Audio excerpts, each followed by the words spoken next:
Welcome to the Real News Network. I'm Paul Jay in Baltimore, and welcome to another episode of Reality Asserts Itself. As you may remember from our first episode, these interviews that I do on this series start with why my guests think what they think and a little less about what they think, and then we move into some of the more current issues.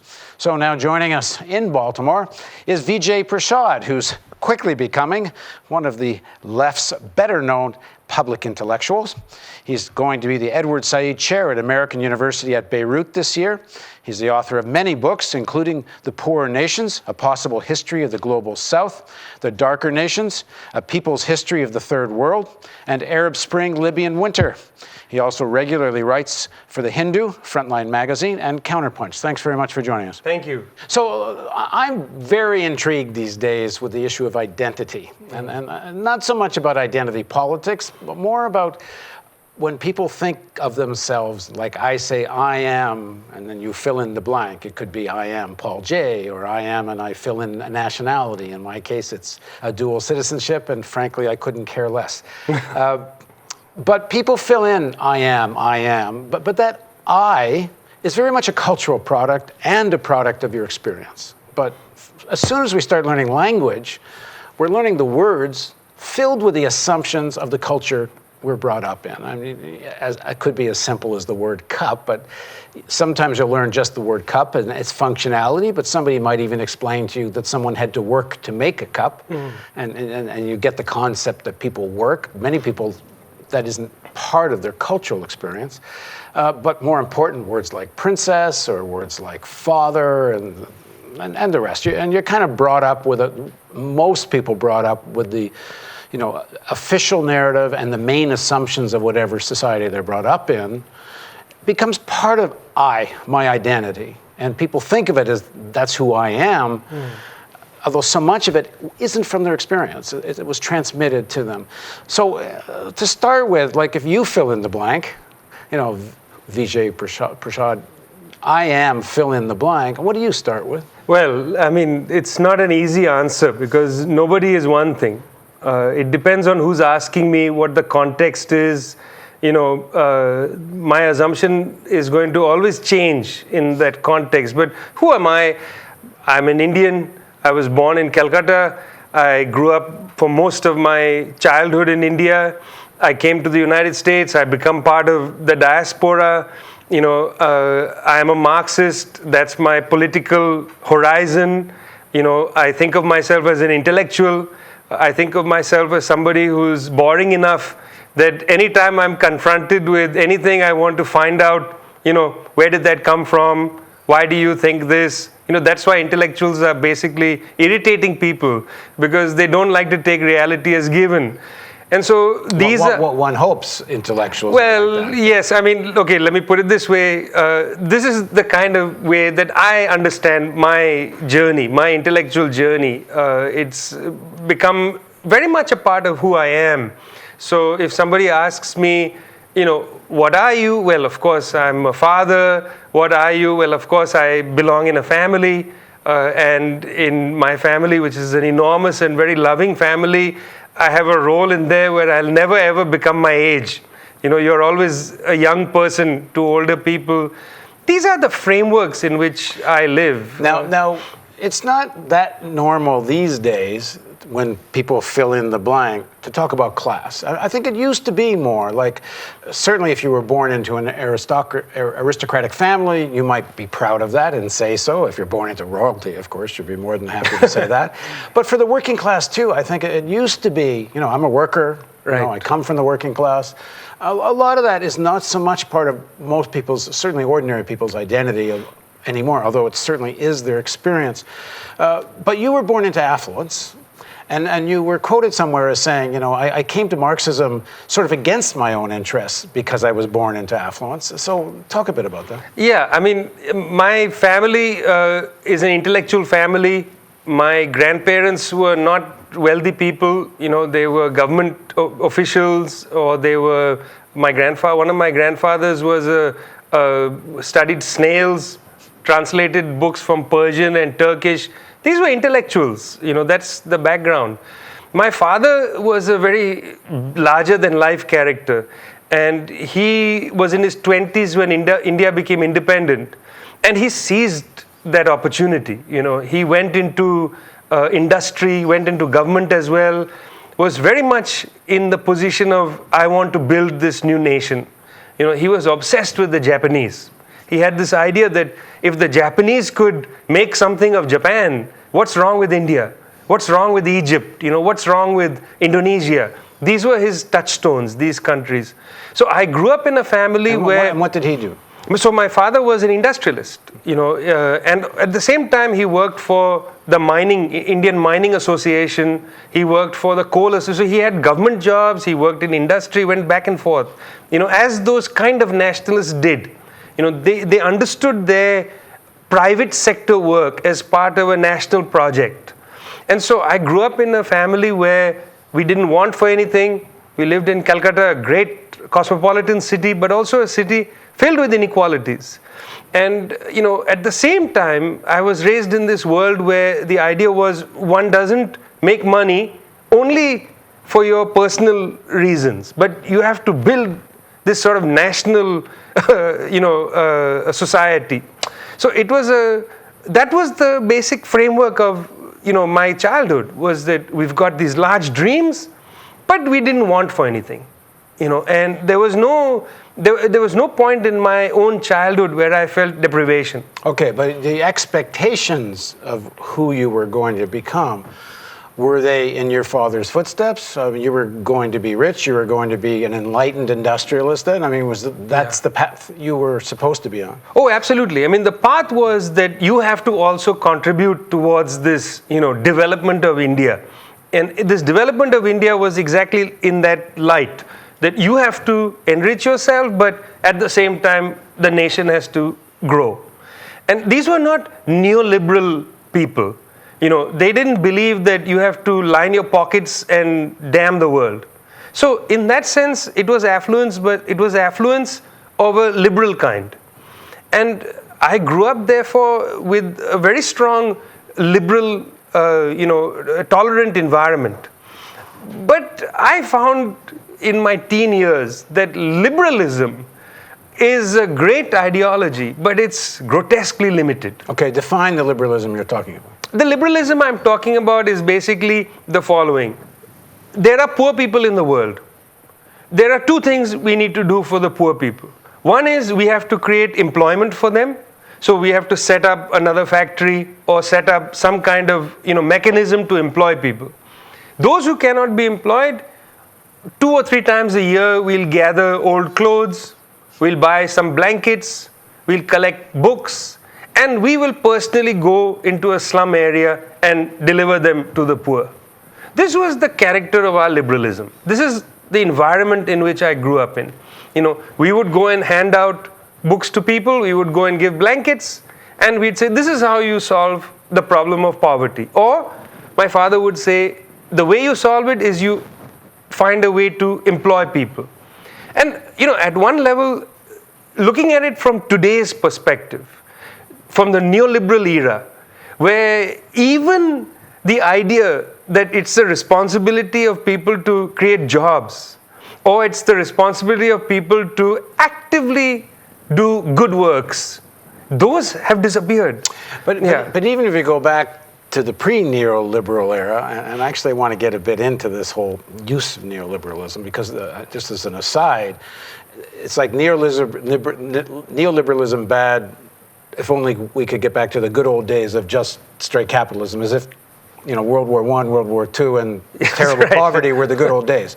But when I was in India, I was struck, and I guess only because of the scale of the thing, meaning the hundreds of millions of people in abject poverty, that there's a kind of blinder in this liberalism you're talking about, that you give a little bit of money on the street, you do something towards the poor, and then you can kind of live your life. And I had heard, and this was like 15 years ago, I guess 20 years ago when I was there, it was something like 300 million Indians living at a very good standard of living, perhaps more or less equal even to a West European type of standard of living. And 700-800 million people living in abject poverty. And there's a kind of blinder, and maybe it's the same blinder the Canadians and Americans have towards Native people living on reservations in abject poverty, or some of the terrible poverty in the urban centers. You just don't see it anymore. It's impossible to expect people who grow up in an environment to immediately understand the contradictions. After all, this is all they know. If I was, when I was a child in Calcutta, I would walk out of my house and there'd be a slum right in front of me. It's not even that we lived in a house and the slum was removed to, 10 miles away. It was right in front of me. It was right there. In fact, we could look out of my window and just around the bend was a large slum. It's not that you can't grow up and think immediately, intuitively, by yourself that this is unjust. Especially when you're essentially told directly or indirectly, well, this is the way the world is. This is the way the world is. For everybody who's, even a child growing up in the slum, they see this is the way the world is. It requires a certain education. It requires a set of experiences to transform what you see before you into a politics. It's not the case that people who are born on the other side of the tracks, a young boy or girl born in the slum at the same time as I was born into this house, would have immediately an understanding of deprivation, of injustice. They might also see it as the writ of the world. And so politics, neither for the affluent nor for the deprived, is a natural process. It requires a certain understanding, a certain... So how does that come to you? I mean, you get this kind of liberal thing, yes, poverty is bad, we wish it was better. Hopefully someday we'll have so much industrialization, modernization will alleviate poverty someday in the future. For now, we're going to kind of be blind to it. So how do you get from there to essentially, and your encounter with Marx, but other experiences obviously, what starts to change your view? The more you interact with people from a different class background, and that was one of the advantages for me. The more I interacted with people from a different class background, the more I understood the actual character of their lives. They were not stereotypes to me. I would befriend people because the slum is right there, and I could understand and see directly that their lives have a different tempo, and it didn't feel right. But I didn't have a good way to, nobody has a good way as a child to simply understand, oh, this is the issue. For me, it came many years later. I mean, serendipitously in my school, every year, these Soviet booksellers used to arrive. So give us the decade or the years. This was in the early 1980s. So the Soviets would show up and they would lay out their wares. Now, as a very small child, I read children's books published by progressive publishers. Really fast, just for some of the younger people in the audience and other people who might forget, just let me say this quickly. If I'm wrong, you can correct me.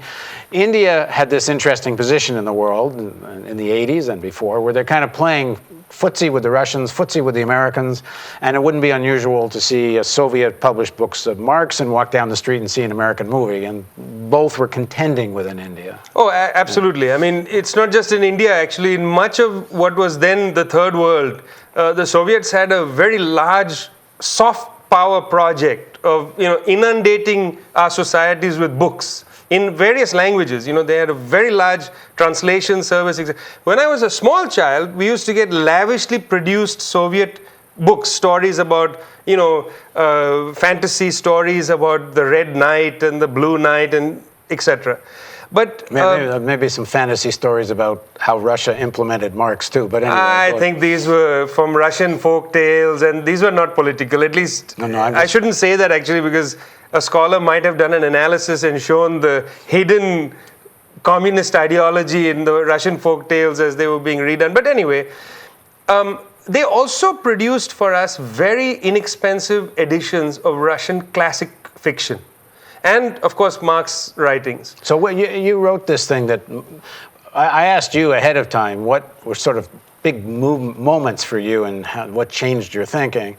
And you started to read Marx and it, quote, blew your mind. So yes. What was it and what blew your mind?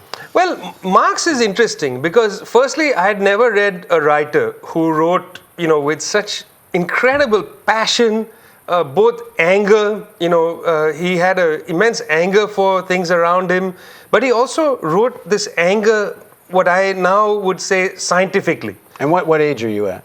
I was about maybe 14 when I first started reading Marx. I bought my 3 volumes of Capital in 1981, and I started to read it, couldn't understand very much, but fortunately I also bought some of his political writings, which are much more filled with verve and easy. And the Communist Manifesto was one of the first texts which I just couldn't put down. I mean, the tempo of it, the extravagance, it's an extravagant book. It starts with this great image, of the specter haunting Europe, and then you have almost goblins in it coming out, from the nether worlds to do things, and capital is almost a beast in this story. It's like later I remember reading Victorian fiction, and reading some poetry, European poetry, and it has a great poetry in it. So that text, the manifesto, really was superb. I mean, I had never really read anything like that. That was political, emotional, highly charged text, and imaginative, because they're speculating. They write about something that how would they know was going to happen? This I didn't, of course, know reading it. I had no teachers to guide me. I read this accidentally. But before Marx really took hold of my imagination, one of the books I bought from Progress Publishers was a book by Tolstoy called Resurrection. And it's a book that's very rarely read now. But it really affected me deeply for a simple reason. The story is about a prince, somebody from an elite background, who visits a relative. And in the visit, rapes or has some sort of sexual encounter with a servant. It's not clear in the novel whether it's consensual or what is consent after all. But they have sex. And this woman, then the servant is pregnant. And her life from that minute falls apart.